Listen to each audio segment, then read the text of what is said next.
الشيطان الرجيم بسم الله الرحمن الرحيم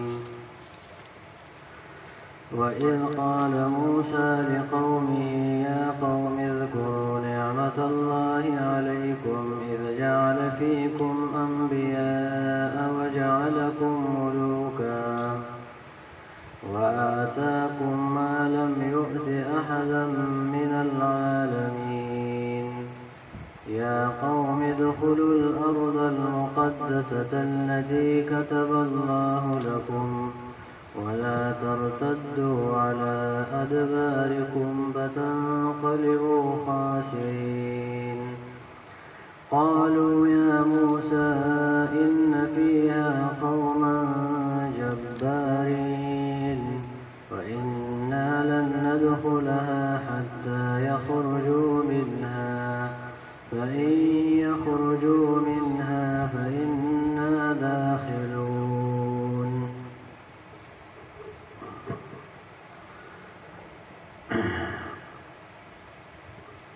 مخکې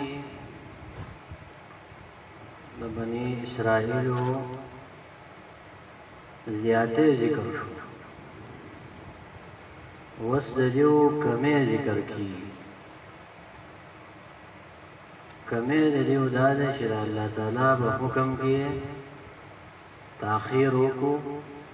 او هغه پرېږدو و دې رکوع کې د بني اسرائیلو یو واقعي ته اشاره ده او مقصد د دې دا دی چې بني اسرائیلو د الله سره کوم وعده کړو نو هغه ماته کړه وعده دا و چې د الله د رسول تابعداري وکړو نو کله چې موسی علیه السلام دیو ته جهاد خبر وکړه نو دیو باغی کې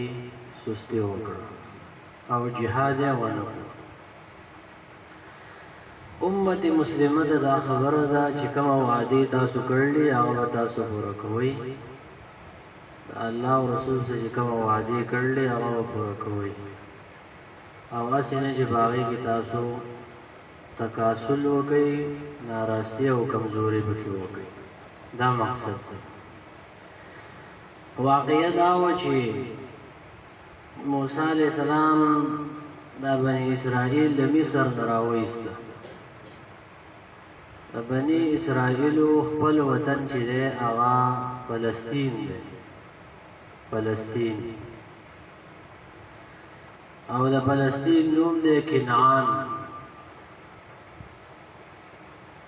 نو بیا چې کله تاسو بدل هغه یوسف علیہ السلام دی ورونو خرڅ کو هغه لاړو مصر ته ورسېد او مصر کې حکمران شو او د خپل خاندان د کنعان او د فلسطین نه مصر ته ووت او مصر کې یو حکومت کو دا د مصر خلک نه او د بهر نه راغلي نو 400 کاله پس د هغه علاقې خپل خلک را پاسېدل او بني اسرائیل ظلم یې وکړ موسی علیہ السلام په دغه موقع کې د الله تعالی په حکم باندې بني اسرائیل د مصر نه واپس راوېست لکه په 1947 کې چې برطانیې انګريزان د دې ځای نه واپس دلته حکومت وکړو او واپس روان شو بني اسرائیل په مصر کې حکومت وکړو او بیا زوال براغه بیا موسی علیہ السلام په مشرۍ کې راووت نو دیو فلسطین طرف روانو د مصر نه نو بلاره کې وددا حکم موسی علیہ السلام وکړو چې الله تعالی دا شی وایي چې تاسو jihad وکړئ او خپل علاقه چې فلسطین دی هغه د عمالقو نه قبضه کړي دا خصاص علاقه د آبا او اجداد او راځي چې jihad وکړو بیرته قبضه کړو نو دیو بدغه ځای کې د jihad نه انکار ویل موږ jihad نشو کولی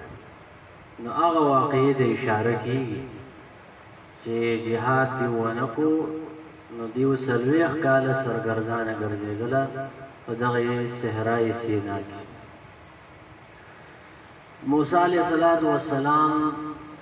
12 کسان ورولېږله، ویل تاسو لاړ شئ او د فلسطین کې چې کوم خلک دي د هغې خبر مال راوړئ. نو هلته چې هغوی لاړه جاسوسي یې کوله. نو هلته عمالقه یو قوم دی د عادیانو نه پاتې شوي خلک وو، د عادیانو د نسل نه وو. هغه غټ خلک وو، زورور خلک وو. دا 12 کسان چې بیرته راغله نو په دې کې 10 کسانو موسی علیه السلام ته وویل چې دا زورور خلک دي او موږ د دې سره جنګ نه شو کولی. 2 کسانو پکې یو یوشع ابن نون او کالب بن یفنه. هغې موسی علیه السلام ته وویل چې بني اسرائیلو ته یې وویله، ویل غټ خلک دی خو زورور دي، او که مونږ ورغلو توکل مو وکړو په الله تعالی باندې او جهاد ته لاس ور واچېده نو الله تعالی به مونږ کامیاب کړي. دوی وویله چې داسې زورور خلک دي نو مونږ ورسره جنګ نه شو کولی. دوی بني اسرائیلو داسې واقعات نقل کړلي چې دا 12 کسان لاړل نو هلته یو سړی و په باغ کې، د هغې عوج ابن عنق نوم و. خلک چې د هیچ کافر وو،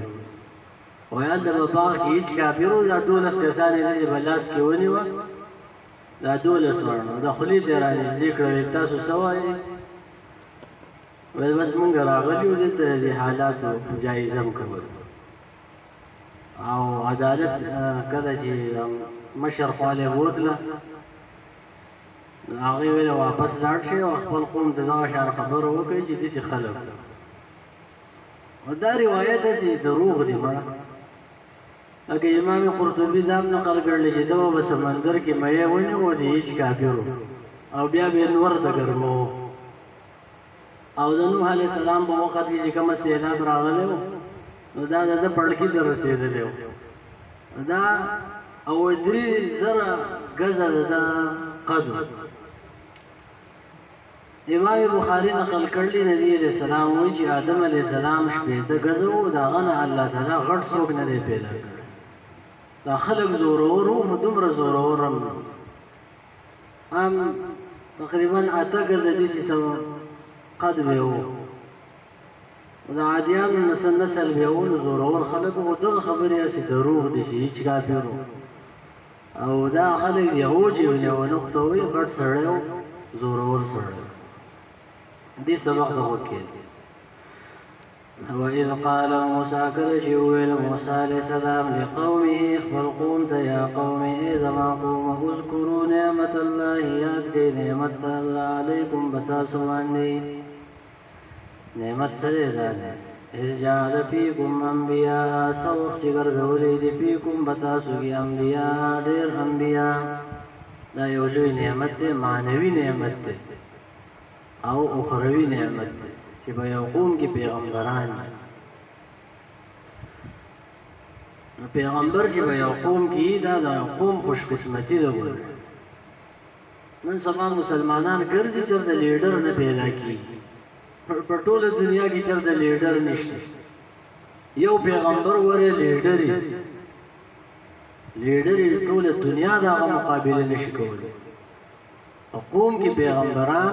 دا د هغه قوم خوش قسمتي. تاسو کې الله تعالی ډېر انبیاء رالیږلي وجعلکم ملوکا او ګرځولی یې تاسو ملوکا بادشاهان. د دې یو معنی دا ده چې تاسو کې الله تعالی بادشاهان رالیږلي. دا تقریر ګوره د موسی علیه السلام دی. دا یې په صحرای سینا کې کړی تقریبا په 1300 قبل مسیح. د دې نه داسې معلومیږي چې موسی علیه السلام د بني اسرائیلو ته وایي چې الله تعالی به تاسو کې ډېر انبیا رالیږلي او بادشاهان. نو دا د دې مصر دا دور یادوي چې د یوسف علیه السلام نه وروسته او یوسف علیه السلام دا په مصر کې دیو حکمرانان او هلته د دیو یو ګولډن ایج سنهري دور تېر شوی. دا د الله تعالی نعمت دی په تاسو باندې. دویم معنی دا ده چې وجعلکم ملوکا او ګرځولي تاسو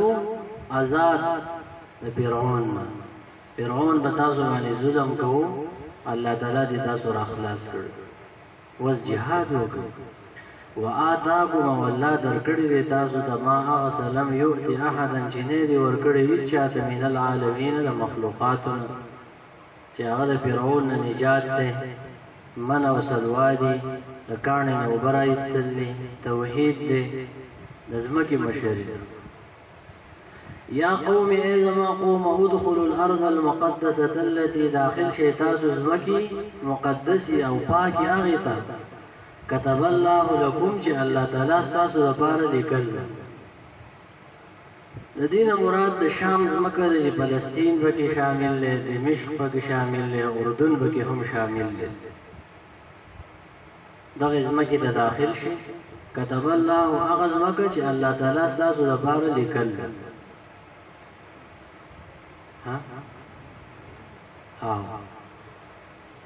دا وسنی اسرائیل وایي کنه چې دا د فلسطین ځمکه الله تعالی زموږ لپاره لیکل دینه دا په قران کې امر لګا چې الله تعالی وایي هغه ځمکه د داخل شي چې ما تاسو لپاره لیکل او دا فلسطین الله تعالی د بنی اسرائیل لپاره لیکل دی او دا خبره په قران په سوره مائده په آیت نمبر 21 کې دا وسنی بنی اسرائیل جواب دا دی چې دا ځمکه تاسو لپاره لیکل شرط جهاد باندې ادخلوا الارض المقدسه التي كتب الله لكم په جهاد په شرط باندې تاسو لپاره لیکل چې جهاد وکړئ نو تاسو به نو بنی اسرائیل خو جهاد ونه کو نو بیا یې ولزمکه ورکړه کوره نه کړه نه سلوي احکار دې سره لازم کنه په صحرای سینا کې ګرځېده سرګردانه ګرځېدل او من او سلوای خور نو یو جواب دا دی چې الله تعالی تاسو لپاره د فلسطین ځمکه لیکل په شرط د جهاد باندې او جهاد غره اصطلاح د اسلام ده هر کله چې تاسو په نبی علیہ السلام باندې کفر وکړو بس دا ځمکه بیا تاسو نه تل دا خو د اسلام او د جهاد په وجه تاسو لپاره لیکل تاسو اسلام هم پرې خو جهاد هم پرې خو لہذا دینی تور باندې د فلسطین ځمکه د بنی اسرائیل نه دویم جواب دا دی چې الله تعالی تاسو لپاره د ځمکه لیکل نو دا ټکی خو به نشته کنه چې د قیامت پورې لیکل د فلسطین ځمکه د قیامت پورې الله تعالی تاسو لپاره نه لیکل دا ټکی به کوم ځای کې دا ودا دور کې دا خبره ولا ترتدوا او تاسو ما اوړی علی ادبارکم مشاغان تاسو باندې چې جهاد پرې ده فتنقلبوا خاسرین واستاسو شی توانیان قالوا دیو یا موسی علیہ السلام ان فيها قوما جبارین یقینا بدی کې یو قوم دې زورور وإنا لن ندخلها او هرگز موږ نه داخلي ودی ته حتی تر دې پورې یخرجوا منها چې دی وګوزي منها داغې دا ګوره د يهوديانو ذهنیت دا دی چې دیو چاله مخامخ نه ورسي اینه ویل چې دغه لکه خلک دي نو چې دیو دی وده نه نو موږ ولا مخې نه ورسو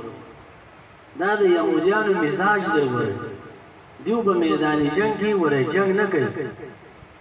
چاله مخې نه ورسي دیو پالیسي جوړي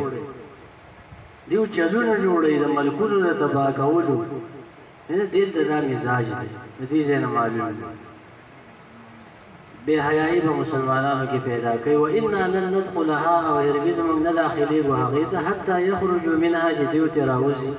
وإن يخرجوا منها كديو راوت منها داغينا فإنا داخلون من وبيع ور داخل او دې څنګه نور داخلي بس وإذ قال موسى كالجويل موسى عليه السلام لقومه يا أخبر قوم يا قوم إذا قوم اذكروا نعمة الله ياتي نعمة الله عليكم بتاسماني إذ جعل فيكم أنبياء كم وقيت غرزولي وبتاسو كدير أنبياء وجعلكم ملوكا أو غرزولي تاسو بادشاهان يا غرزولي تاسو آزاد فرعون وآتاكم او درکړی دی الله تعالی تاسو ته ما هغه څه لم یؤت احدا چې دی ورکړی هیڅ چاته من العالمین د مخلوقاتنا یا د خلقنا يا قوم يا زما قوم ادخلوا الارض المقدسه التي داخل شيء بطريقه الجهاد باندې زمکی آیتا چې مقدسه او پاک زمکه التي اغزمکه فلسطین كتب الله لكم جل كل الله ساسو دپارا بشرط جهاد باندې ولا ترتدوا تاسو برا ګرځئ على ادباركم مشاغا مخبلو باندې یو ټرن اغسل خشيه نه ده سړی په دې پوندو باندې راتاو شي فتنقلبوا خاسرین تاواني بشي دا شیزونه سړی ناکامه قالوا دی ویل یا موسی علیہ السلام ان فيها قوما جبارین یقینا بدی کو یو قوم دې زور اور قوم دې یا ظالمان قوم دې عمالقه وإنا لن ندخلها ويقنا منغشي وهرگز دي فلسطين تن داخلين وحتى تردي پوری يخرجوا منها جدو بخبل باند راوز منها ذي فلسطين فإن يخرجوا منها كدو راوت منها ذي فلسطين فإنا داخلون يقنا من وبيا داخل شو وإذ قال يا